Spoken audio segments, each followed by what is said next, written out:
and he bust the tires and throw them along of the governor.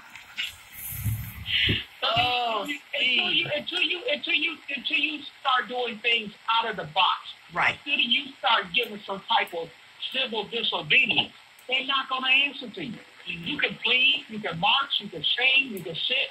They're not going to answer until you affect their money or until you affect their comfortability of walking around. You know, you're gonna have, look at the governor. The governor's walking around, he leave poison the whole town. What's the difference between Rick Snyder and Jim Jones? Jim Jones used flavor in his water, but he still walks around comfortably. But until we think outside of the box to change the paradigm, until we get all these busted tires, all these abandoned tires around the city of Detroit, load up some trucks, load up some vans, and dump them on his front lawn. Wow. That'll wake them up. That'll wake them up. Steve, I want to thank you so much for the call. Now, that is an ingenious idea. I don't know how many of us would end up in jail or with tickets, but that's a good one. But what he's saying is that there has to be a sense of outrage, and it has to be a collective sense of outrage. One person, two people, the letters are trickling in. Hey, you know, my car's torn up, this, that, and the third. That doesn't get it. It has to be a collective sense of outrage. Excuse me. And I totally agree with Steve. It does have to be a collective sense of outrage. But I'm still going to go back to what we were talking about before as well. Transparency. We don't have transparency in how these contracts are distributed. We don't have transparency in the RFP process. We just don't have it. If you put a little tiny ad in the classifieds and nobody's even looking for that ad to be out, that's not really transparency. That's being slick, okay? Because your people already know that the RFP is out. And so they've already bidded for it, and this is just a ceremonial measure that we're taking just to cover ourselves. But I do so love the idea of taking the busted rims and the tires.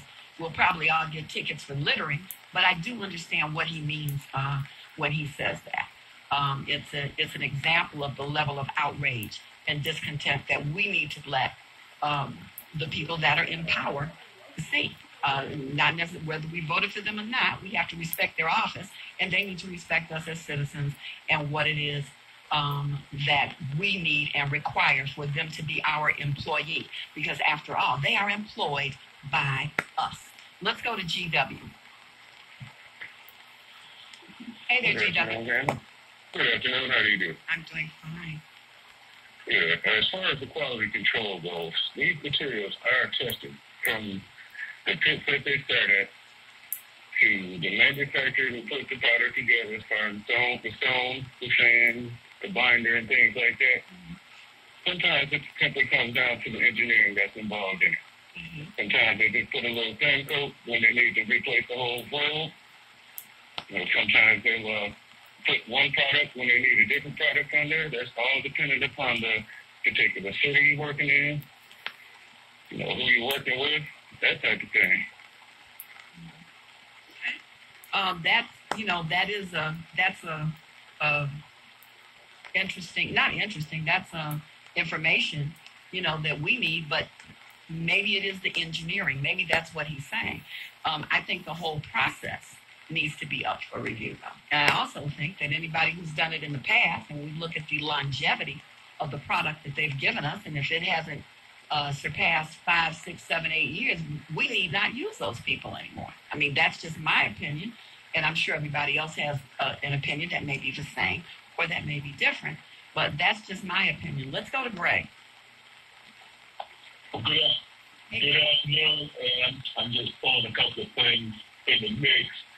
When the bids go up for these road constructions, frequently they give them a bonus for early completion. Mm-hmm. So as part of that bid process, they say, well, we'd like this done in 6 months, and we'll give you an additional $5 million if it's done in 4 months or 5 months. Mm-hmm. And that additional money is separate from the bid amount which they won with, which makes it kind of an unfair process. Mm-hmm. Yeah. And with that unfair process, it just kind of roller coasters onto a bad product because everything gets minimized. Right. But that whole bonus, I think, is something that really should be revisited.